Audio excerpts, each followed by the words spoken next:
everyone, it's the Motorcycle Muse here. In this video I want to review this bike, my 1985 Honda Shadow VT700C. So this is the granddaddy of Honda Shadows. This is the original version of the Honda Shadow, which was released in 1983. It may have been released with a slightly different engine of around 750cc, but the majority of these VT700 or VTCs were with the 700cc engine. And the reason for that was because of tariffs that were introduced in the US to try and protect Harley Davidson around the time that Honda were bringing out these Honda Shadows, and Yamaha were bringing out their Virago range of motorcycles. Now, you might think that a bike like this is not very relevant to the modern day. It's over 35 years old, but to be honest with you, I think this bike is very much relevant, and if you could buy one, if you were in the market for one, I would definitely recommend them. They have technology in them that, as far as I'm aware, no other motorcycle in the modern day has.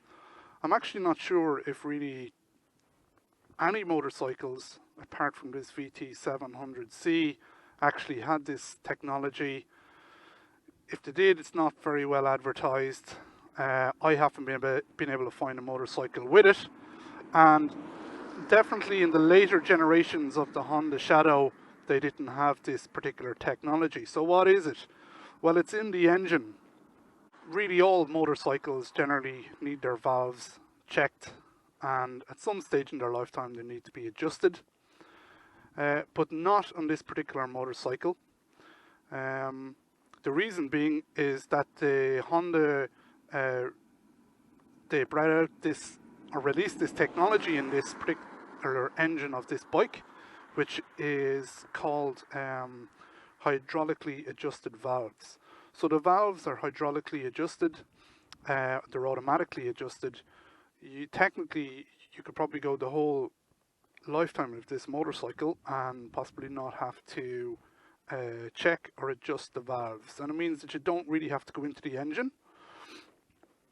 You don't have to be taking off any valve covers to do inspections. You don't have all the maintenance costs. You don't have all the headache associated with it. And for motorcycles where the owners get lazy and don't bother to adjust the valves, it's going to have an impact on the engine performance and durability and reliability, particularly as it gets on in kilometers. You're not going to have to worry about that with this particular motorcycle. So this is one piece of technology that's in this Honda Shadow that I just think is just fantastic, and it's a pity that modern day motorcycles don't have it. Was there a drawback to it? Did it reduce reliability in the engines? Not that I'm aware of. I've talked to a Honda technician with probably 30-40 years of experience working on Hondas, and he told me that these engines are absolutely bulletproof. Now, they are really heavy. I've had to lift this up. It's at least 80 kg, so it's pretty big and it's pretty heavy. There was other technology in this engine which was really, I suppose, state of the art at the time. There probably was a bit of a problem with engine vibration on V-twin engines. Honda solved that. There's some sort of a balancer in the engine that reduces vibration. I'll add at the end of this video, I'll add in some screenshots from the service manual, the original Honda service manual for this bike, because it has lots of really nice information about some of the technology that was in this engine. And Honda were really proud of it, because if you read through the service manual, you can just see how proud they were of the technology that was implemented in this engine. Then the third thing that was in this engine that you won't find in other motorbikes is around, sorry, it's this side, under the clutch cover. We have our clutch, and in there they have installed in the clutch. They had a thing called I think they called it the one-way system. I think that's what it's called. I suppose in modern day motorcycles, on more, let's say, higher budget, more expensive motorcycles, race motorcycles, let's say, you're gonna find this technology. It's called a slipper clutch, and it's basically there to, when you're coming down the rev range on the motorcycle, its slipper clutch acts to stop the back wheel being locked up, because you're coming down the gears. If you're coming down the gears too quickly, the engine is racing too fast for the back tire, and it can kind of cause it to lock up. So modern day motorcycles, or some modern day motorcycles, not all of them, have this slipper clutch. So Honda didn't call it the slipper clutch, but it definitely, to me, it looks a little bit like, or it functions a little bit like the slipper clutch. It essentially stops that back wheel from locking up. Now,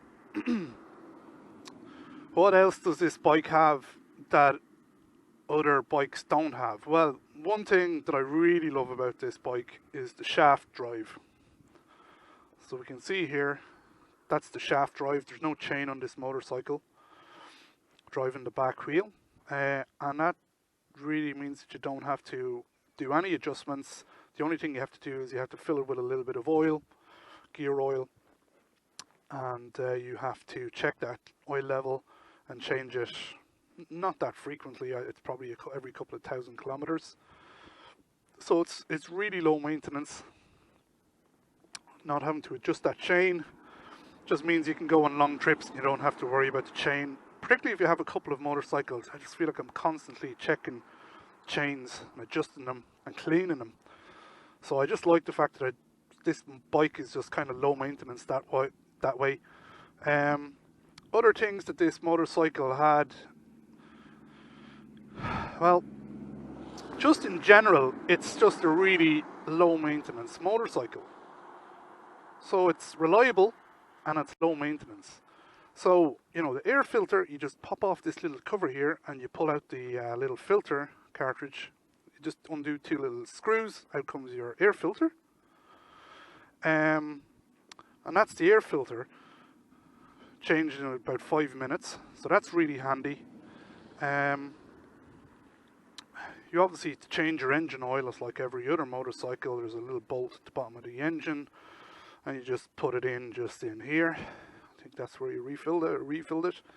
Your spark plugs, they're nice and handy to get to. They're all just out in the open. There's 2 on each cylinder. There's 2 on that side in each cylinder, and then there's 2 on this side in each cylinder. So it's a twin spark plug for each cylinder. Again, you don't have to go into the engine. The only reason you should really have to go into the engine is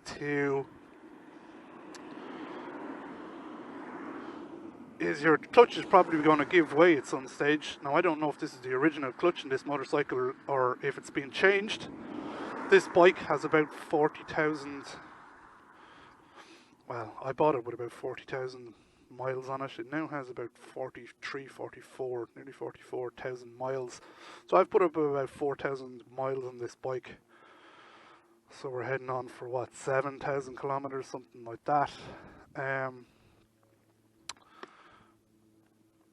So that's really, like, in terms of maintenance, it's just change your oil, change your air filter, change your coolant. It is water cooled, has a radiator up here at the front. You change your spark plugs. Everything is so handy to get to. It's just so easy and to work on. Now, the thing about these bikes is that you know, with these sort of, I don't know, what would you call it, cruiser bikes, to kind of have that lazy, laid back seating, kind of sitting upright, handlebars are kind of high up in the air. They kind of generally can be a little bit slow. I don't think that this bike is slow. I would have no problem going out on this bike and tearing after some guys that are on really fast race bikes. I don't think they're going to go a whole lot faster than me. This bike can definitely shuffle. I've heard it said that these bikes were possibly designed originally, or the original Honda Shadows were slightly overpowered compared to the later Honda Shadows, just because they were released in the American market. These weren't sold in Europe as far as I'm aware. This was for the American market, and they were trying to compete with Harley. And I suppose the Americans like their muscle cars and possibly their muscle bikes, but this bike could really perform. It could definitely perform a lot better than a, you know, something like a Harley Davidson or whatever else the competition was at the time. This bike was streets ahead of the competition at the time when it was released. Now, obviously, compared to modern day motorcycles, maybe that's not the case. Some of the Kawasaki's cruisers have got really good performance in them in the modern day as well. But you know, this bike is definitely, it's not lacking in power. I've heard of a guy doing 160 kilometers an hour and on a bike like this, and he was not, you know, he wasn't even getting close to flat out. I reckon there's definitely 180. I don't know. I don't want to say that there's 200 in this bike, but these bikes can really move. It's got plenty of torque. It's just really perfect torque. The gearbox is quite good, even for a 35-year-old bike. There's a little bit of a clunk off it. It's not 100% smooth, but you know, it works really well. I can't complain about it when I'm out riding it.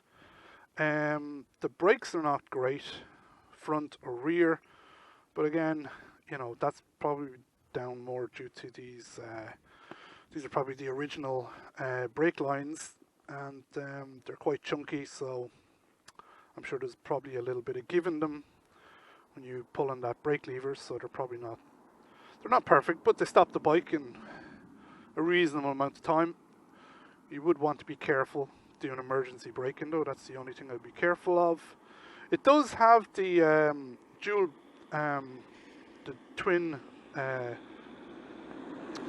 brake discs at the front, which is pretty good.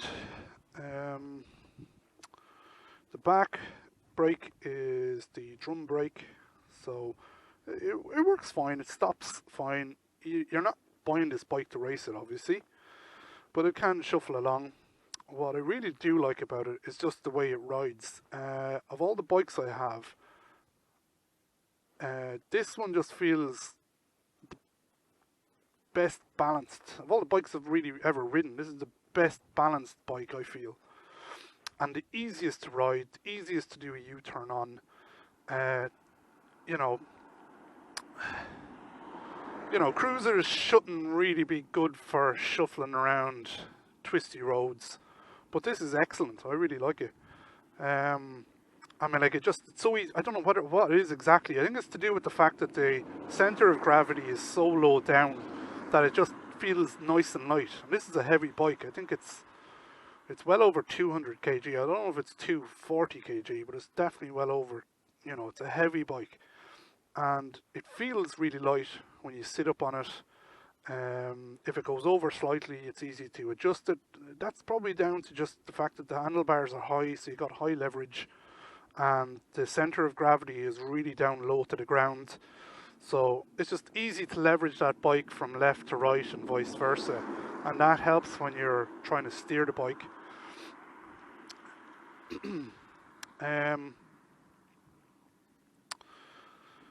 Then the other thing is just just this cluster gauge. I really like the cluster gauge on this bike. I think it looks pretty cool. It's got that kind of, I love a motorcycle that has these sort of twin gauges. So for the rev meter and then for a speedometer, we have the twin gauges. They're kind of chrome finish. It's got all the lights here. It tells you left, turn right. It's got an oil light, tail light. It's got a fuel warning light, a high beam light, a neutral light. And this OD here, it's called the overdrive. So I don't know why they put that in here. Really all it is indicate to you when you're in 6th gear or in top gear. I think it's kind of like the cruising gear. If you're on a motorway, you're meant to try and get into that gear, the OD or overdrive. Bit of a fancy name for 6th gear, but yeah, the first day that light came on, I thought there was something wrong with my motorcycle because I'm seeing this, looks like a 00. So I didn't know what the hell this was, but I looked it up in the manual later and it's the overdrive. It just indicates that it's in this gear that's efficient for cruising. The other thing I really like is just the shaped exhausts. You can see on the left hand side the exhaust shape. It's got a nice little twist to it that's different to what it is on the right side. I just really like this. I've wrapped them. They usually come in chrome. There's little chrome pieces like this. They were quite rotten on this bike when I bought it, so I didn't keep them.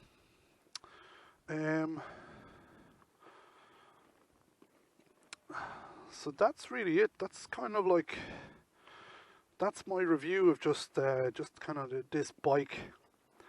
What I want to talk about is what to look out for when you are buying these motorcycles. The first thing I would be looking out for is rust holes. Okay, now the rear swing arm, it's kind of made from some box metal at the front, and Honda, for whatever reason, they didn't close the weld, and it has a tendency to allow water into the box metal front section of the swing arm, and it rots from the inside out at the bottom part. So it can look okay on the surface when you take the swing arm off, but when you remove the rust or remove the paint, you're going to find there's nothing but rust underneath, and it's totally rusted out. So I had to take that off. That had to be welded. Down here on the bottom, just down here underneath the back of the exhaust, we have the frame of the bike. So on the left hand side, just if you were sitting on the bike, you just reach down underneath, and there is a little hole for, I think it's called a drain hole, a water drain hole. Okay, and that tends to rust from that point, and there is generally going to be a big rust hole there on the motorcycle. So that's the two things that I would watch out for when you're buying this motorcycle. If you're thinking about buying these motorcycles, I would say that they are most likely rusted out if you have bought this from somebody who has owned it and driven it most of its life in sort of damp, wet climates. Okay, so that's the things just to kind of look out for. Apart from that, I would be just looking out for the regulator rectifier, which is just here. That's the original for this model. It's not the original for this bike. I bought it, it's an OEM for this particular model, but it was off another bike. It was second hand. When I bought this, it came with an aftermarket regulator rectifier.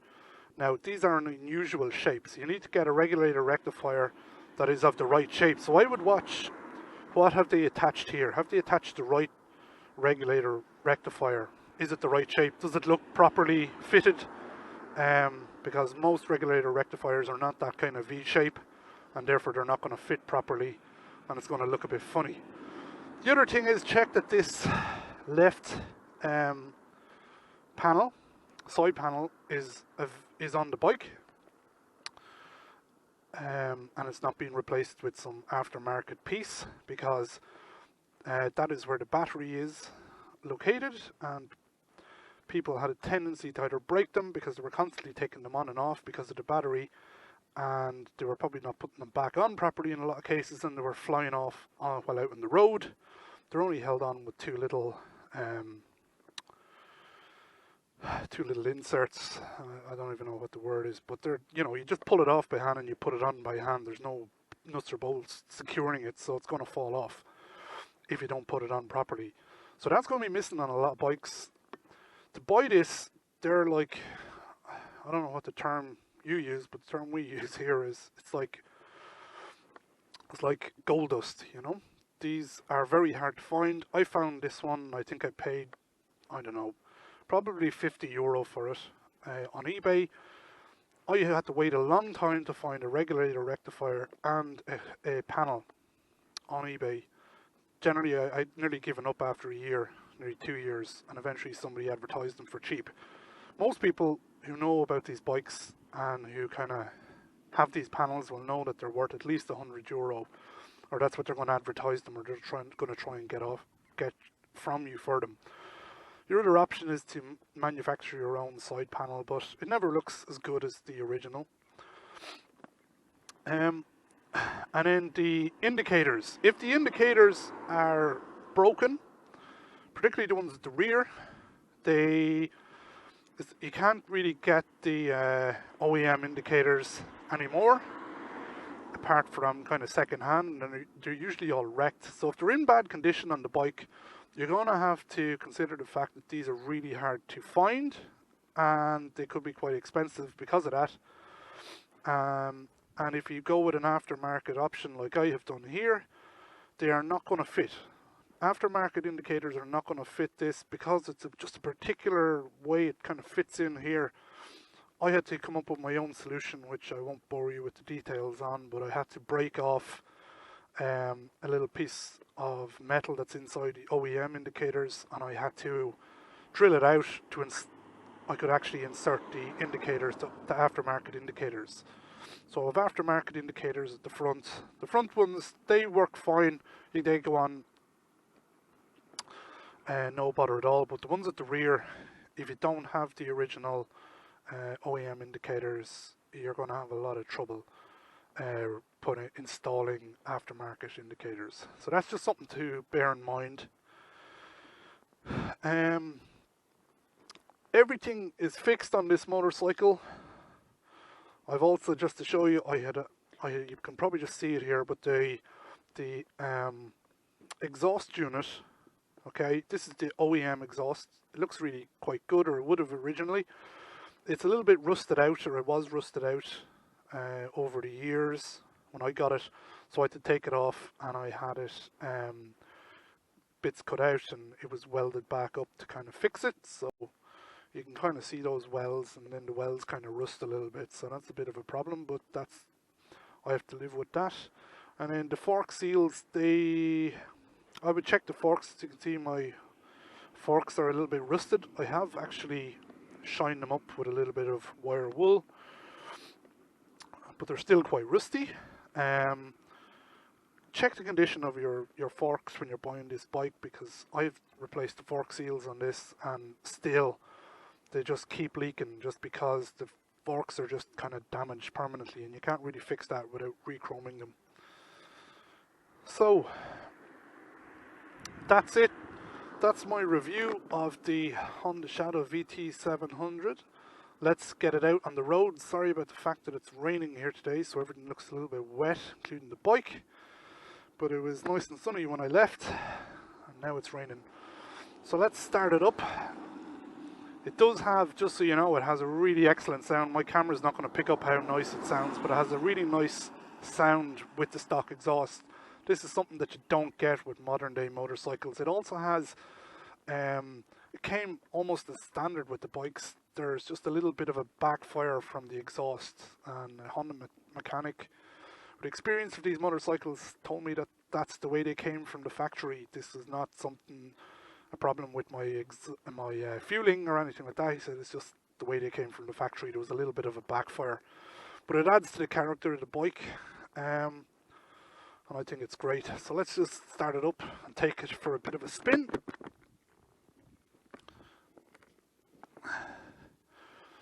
Just to show you the other good thing, it has a hydraulic clutch. So if you are buying this motorcycle, make sure you check, or or change that hydraulic clutch seal on the slave cylinder, which is down here at the bottom, at the left hand side of the engine.